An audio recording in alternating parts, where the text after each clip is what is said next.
두 가지를 봐야 한다고 생각하거든요. 외도의 정도가 얼마나 깊으냐, 정말 진심으로 반성하고 다시는 외도하지 않을 사람이냐. 처음에는 그렇게 반성을 하시다가 나중에 가서는 나도 이제 할 만큼 했다, 이혼하고 싶으면 이혼해라, 이렇게 나오시는 거예요. 안녕하세요. 이혼 전문 변호사 박희연입니다. 안녕하세요, 김장세입니다. 최근 유명 배우가 남편과 이혼 소송 중이라는 소식이 전해져서 화제가 되고 있죠. 근데 이분이 몇 년 전에 남편분하고 이혼 조정을 진행하다가 화해하고 재결합을 했었기 때문에 갑작스러운 이혼 소송에 많은 분이 놀라셨거든요. 그런데 그 개인 SNS에 남편분의 외도를 암시하는 듯한 글들을 좀 올리셨더라고요. 그러니까 한 번은 참았다라고 쓰신 걸 보니까 앞선 조정 이혼 사유도 혹시 외도 때문이 아닌가 하는 그런 추측들이 많은 것 같아요. 그런데 이렇게 한 번 외도를 했던 배우자와 재결합하시는 분들이 꽤 많으세요. 맞아요. 그리고 재결합을 앞두고 고민하시는 분들도 정말 많으시고요. 네, 그래서 오늘은 한 번 외도를 했다가 배우자가 돌아온다면 다시 받아줘도 되는지에 대해서 저희가 좀 이야기를 나눠보려고 합니다. 배우자가 외도를 한 걸 알게 되면 보통은 이혼 소송을 많이들 하시죠. 민법 840조 배우자의 부정한 행위에 해당하는 이혼 사유입니다. 그런데 이렇게 이혼을 진행하시다가 배우자들을 좀 용서하시는 분들이 있어요. 그러니까 보통은 이제 유책 배우자가 막 싹싹 비는 경우라던가 많이 용서를 해주시는 것 같기는 해요. 네, 그리고 집에 아이가 있는 경우, 특히 어린아이가 있을 경우에 그래도 애가 엄마가 있어야지, 아빠가 있어야지 이러면서 아이 상처 주기 싫으니까 한 번은 더 참으시는 것 같아요. 맞아요. 그런데 저 같아도 솔직히 그럴 것 같기는 해요. 그죠? 나한테 이제 상대방이 너무 믿긴 미운데 근데 당장 아이들한테는 어쨌든 간 소중한 엄마랑 아빠긴 하잖아요. 그런데 하루아침에 엄마가 사라졌다, 아빠가 사라졌다? 이게 아이한테 어떻게 설명을 할 거예요? 진짜 애들이 얼마나 상처받을지 생각만 해도 마음이 아파요. 늘 하는 이야기지만 이혼의 최대 피해자는 늘 아이들인 것 같아요. 그리고 또 사실 이제 상대방이 외도만으로 이제 이혼을 결정한다라는 게 생각보다 쉽지 않은 것 같아요. 이게 생각해보면 현실적인 문제도 참 많고요.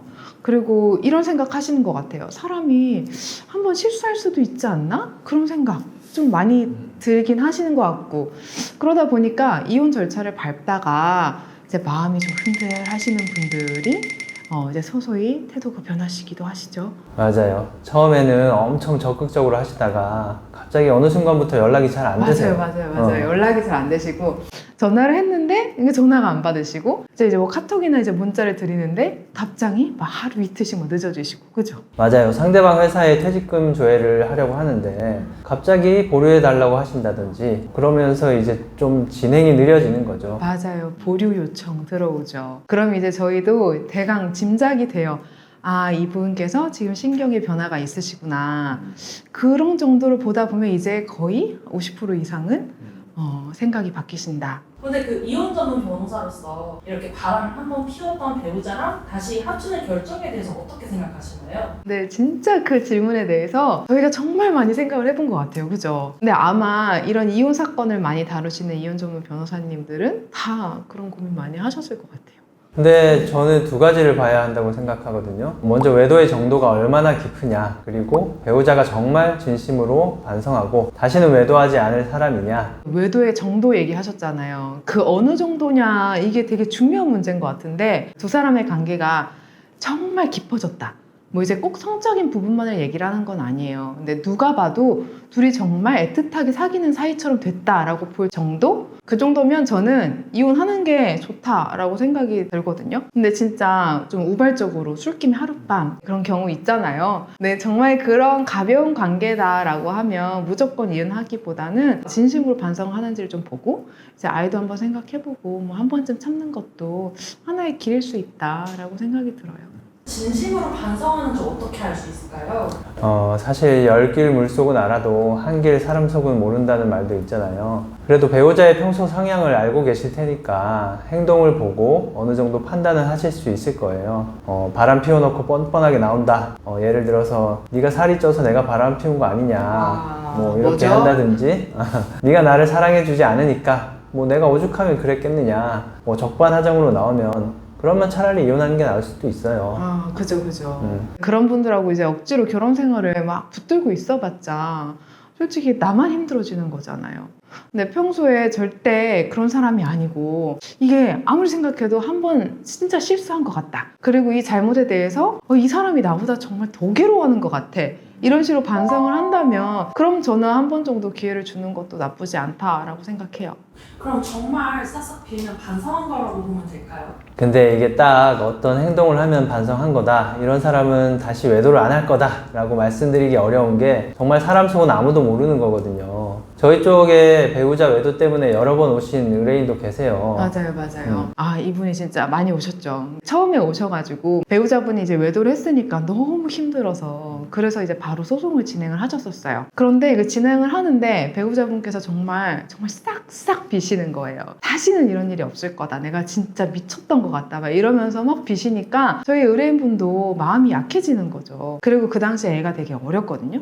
그러니까 정말 갈등 많이 하시다가 중간에 취하를 하셨었어요. 전 그렇게 가셔가지고 잘 사실 거라고 생각했거든요. 근데 바로 그 다음 해였던가요?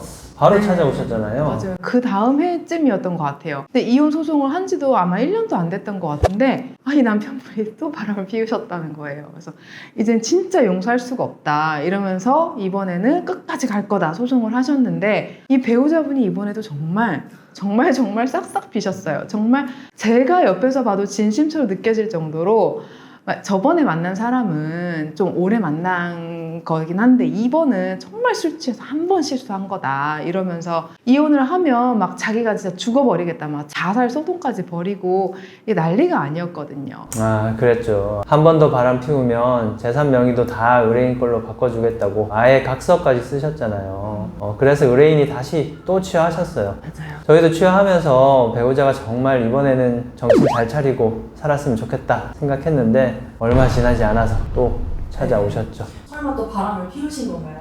완벽한 외도 정황은 아닌데 이제 더 이상은 견딜 수가 없다라고 생각이 드셨고 근데 이 상황에 남편분은 처음에는 그렇게 반성을 하시다가 나중에 가서는 나도 이제 할 만큼 했다. 이혼하고 싶으면 이혼해라. 이렇게 나오시는 거예요. 그러니까 이분이 이런 상태로 계속 더 혼인관계를 유지하는 거는 너무 지친다. 그러면서 찾아오셨는데 그냥 처음에 이혼을 할 때 끝까지 할 거 이러면서 굉장히 가슴을 치시면서 후회를 하셨던 기억이 있습니다. 배우자에겐 외도가 거의 습관이었던 거죠.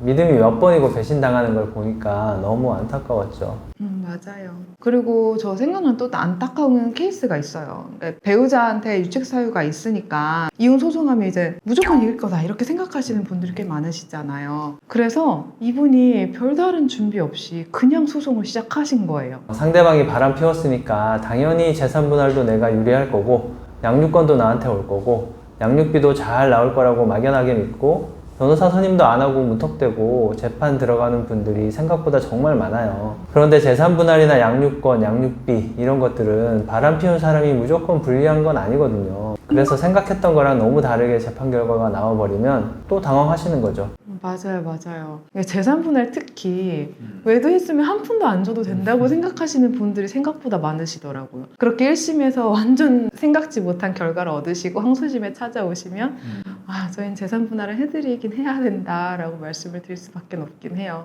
이혼 소송을 시작을 하실 거면 아무리 상대방이 잘못을 했어도 내가 유리할 것 같아도 꼭 한 번은 이혼 전문 변호사하고 상담을 하시는 게 좋지 않을까 권해드립니다. 오늘 이야기는 여기까지 하겠습니다. 구독, 좋아요, 댓글 남겨주시고요. 저희는 다음 영상에서 찾아뵙겠습니다. 네, 저는 이혼 전문 변호사 김정세였습니다. 저는 박희연이었습니다. 감사합니다.